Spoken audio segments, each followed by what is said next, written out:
Alright, welcome back to Rickets Reef. This is just going to be a quick update on my filtration changes. In the previous videos I was mentioning that I was going to do vodka dosing in the tank, and I have been, and it's been quite successful. I've since changed to a product called NP Bio Pellets. It's basically a solid form of carbon dosing. You just throw it in a media bag or a reactor, and then over time bacteria will eat those pellets, and you just replace them every 3 to 6 months. Well, you just add some more just to replace what's been eaten. Let me show you here what I've done. I've gotten a couple of BRS reactors, and I've thrown my bio pellets into there. I've got about 700 grams, milligrams, or whatever it comes in, milligrams in this one. It should be sufficient for my water volume. I've got it fed with Rio 600. It seems to be doing well. I've got the return coming out. It goes kind of, let's see if I can get a better angle here. It goes over there, around, and into there, right near the skimmer inlet. So the bacteria will be taken up into the chamber and skimmed off with the nitrates and the phosphates, and then I will just remove them when I clean up my skimmer. Yeah, finally found a sweet spot with my skimmer also. I don't know if you can, it's hard to see. But the skimmer water level is now right about in here, and that makes skimmate that's not too dry that it ends up pushing the cup lid off, which was happening fairly often, so I put that roll of duct tape. You know, what isn't duct tape good for? It keeps my lid down. And now it's also not too wet that it fills the cup in a ridiculously short amount of time. So that's a good sweet spot for this skimmer. Another thing I did to help the skimmer was to put some silicone tape around the ends of the middle pipe connector between the gate valve and the skimmer connection, and set it as high as possible so the outlet is above the water. There was a bit of a backflow issue the other day with the outlet in the water, so this seems to help out a lot.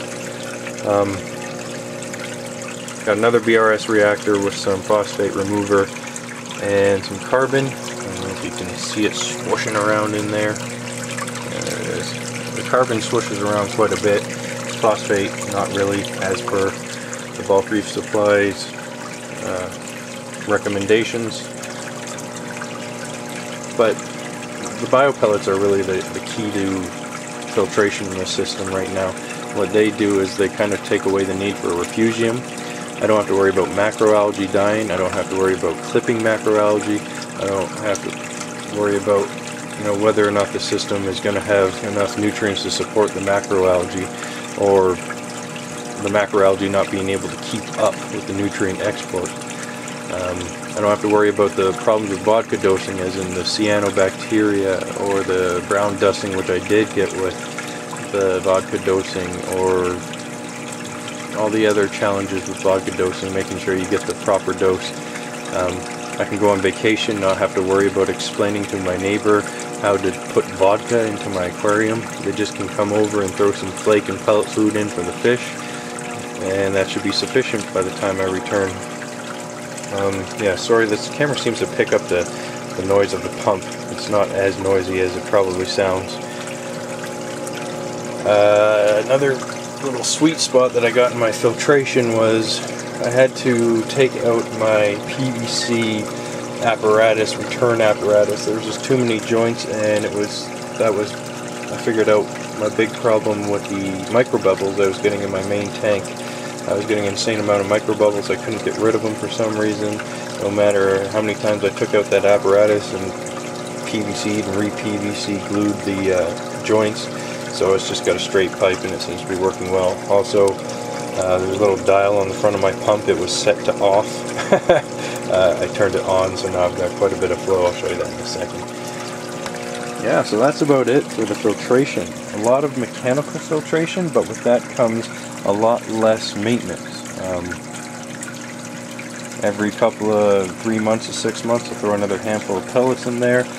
You know, every month and a half to 2 months, change out my carbon and phosphate, empty the skimmer cup. That's about it. Do my water changes. So it's a really nice feeling when you get all this set up. You don't have to worry about fiddling too much. You know, it takes a while when you got a new tank to find the sweet spot with all your equipment. If you notice, I got a sponge there. That goes on there for my quarantine tank biological filtration, and I'll talk about that in a few months when I start getting some new fish. But yeah, that's my quarantine tank. You don't really need anything special for a quarantine tank if you're looking to put one together. I just put my water change water in there, sponge filter with an air line going down into there, a heater, a simple light so the fish can see their food, and that's about it. Yeah, so let's go check out the main tank quickly, and I'll show you a bit of the fruits of the labor of getting to the sweet spot in the filtration. And the bonus of finding the filtration sweet spot is just enjoying the display. All I really have to worry about most days now is, you know, should I move this coral over here, or is the aquascaping like I want it? You know, maybe I should frag this, and you know, how are the fish doing kind of deal. Just really enjoying the tank as finally all the little pieces come into their own. It's a little trickier when you add DIY projects into it as well, because DIY projects have a lot of little details that need to be tweaked as you go along and notice things. If you notice my whirlybirds there, they're just going crazy because I've figured out how to properly set up my return. So the last couple pieces till I get my full setup sweet spot is I need more cleanup crew. I've just got way too much microalgae for the amount of snails I have. So I've got a plan to pick up a good amount of snails and maybe a couple crabs. Another thing would be, of course, more corals and fish, of course.